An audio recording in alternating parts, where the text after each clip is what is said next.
Good morning বন্ধুরা। তো চলে আসলাম আর একটা নতুন ব্লগ নিয়ে তোমাদের সাথে। তো আজকে এসছি কোথায়, রানাঘাট কামালপুরে। তো তোমরা জানো যে ইতিমধ্যে তাদের কিন্তু খুঁটি পুজো হয়ে গেছে, গেল সোমবার তাদের খুঁটি পুজো ছিল। তো সেই ভিডিও কিন্তু তোমরা মানে এতক্ষণে সবার কাছে পৌঁছে গেছে। তো আমি এসছি তার এক সপ্তাহ পরে। তো দেখা যাক যে তাদের কাজ কতদূর এগালো বা কাজ কি শুরু হলো কি আদেও। তো চলো তোমাদেরকে ভিডিওটা দেখাই। তো এই সেই খুঁটি, আর এইখানেই কিন্তু খুঁটি পুজো হয়েছিল। আর এই যে দেখতে পাচ্ছ যে খুঁটিটা এখনো কিন্তু দাঁড় করানো আছে। তো এই যে দেখতে পাচ্ছ এইখানেই কিন্তু টোটাল প্যান্ডেল করে তোমরা যে দেখেছিলে যে খুব সুন্দর করে কিন্তু এখানে কিন্তু খুঁটি পুজো হয়েছিল এইখানটা। তো এখনো দেখা যাক যে তাদের কাজ কি এখনো পর্যন্ত কি শুরু হলো কি হলো তাদের কাজ। তো চলো তোমাদের বলতে চাই যে এবছর যে কামালপুরে যে বড় দুর্গা হওয়ার কথা আছে, যেটা 100 থেকে 120 ফুট হাইট হওয়ার কথা আছে, সেই টোটাইটাই কিন্তু ফাইবার কাস্টিংয়ের কাজ হবে। কারণ মাটির জিনিসে তো অত বড় হয় না আর করা যায় না, কারণ ওয়েদারের যা অবস্থা আছে।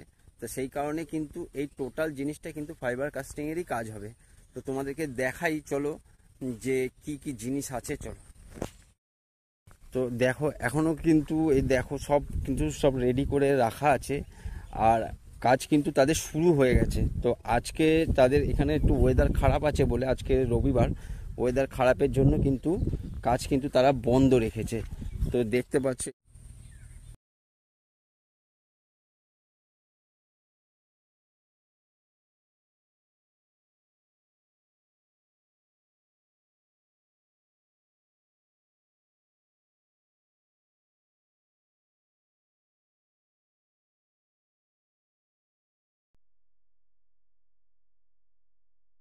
তো তোমরা এখনো দেখতে পাচ্ছ যে কিভাবে সব জিনিসপত্র এখনো কিন্তু পড়ে আছে।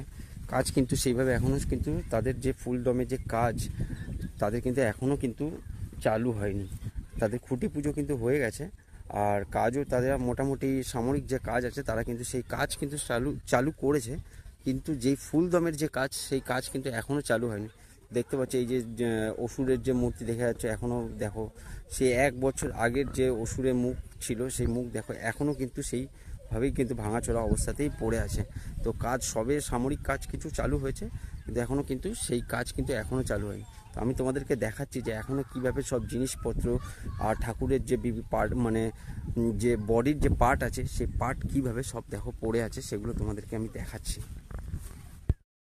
তো যারা ভাবছো যে রানাঘাট কামালপুরে পুজো হবে কি হবে না, আসবে কি আসবে না, তো তাদেরকে একটা কথা বলে দিই যে এবার তোমরা নির্দ্বিধায় আসতে পারো এই রানাঘাট কামালপুরে। তো তারা কিন্তু এবছর তাদের যে পুজো আছে, যে দুর্গা পুজো আছে, মানে আমাদের বিশ্বের সবচেয়ে বড় যে দুর্গা আছে, সেই দুর্গা কিন্তু তারা এবছর আমাদের সামনে কিন্তু রাখতে চলেছে। আর আমরা এই বছর আশা রাখছি যে তাদের যে এই যে পুজো আছে, এই পুজোটা আমাদের টোটাল যে স্টেট আছে, টোটাল স্টেট মানে কি টোটাল ভারতের মধ্যে সবচেয়ে শ্রেষ্ঠ পুজো কিন্তু বলে তাদের কিন্তু গণ্য হবে।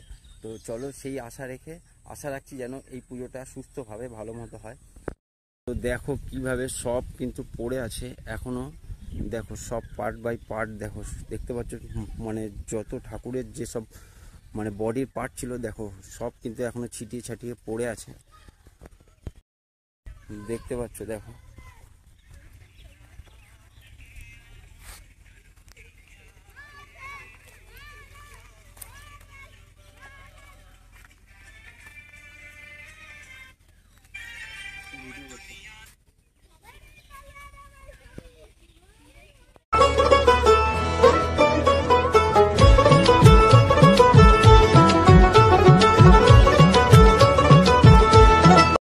তো এই পুজোটা কিন্তু রানাঘাট কামালপুরের পুজোটা কিন্তু এটা পুজো না, এটা একটা আবেগের জায়গা। কারণ এই পুজোটার সাথে জড়িয়ে আছে 4-5টা গ্রাম।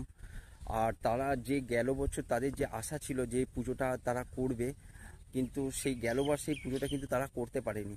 তো তারা এবছর কিন্তু সব দিক দিয়ে সহযোগিতা পেয়েছে যে পুজোটাকে এবার তারা কিন্তু দাঁড় করাবে। তো তো বন্ধুরা, ভিডিওটা তোমাদের কীরকম লাগলো অবশ্যই কিন্তু জানিও কমেন্টে। ভালো লাগলে একটা লাইক করে, কমেন্ট করে, একটা কিন্তু সাবস্ক্রাইব কিন্তু অবশ্যই করে দিও।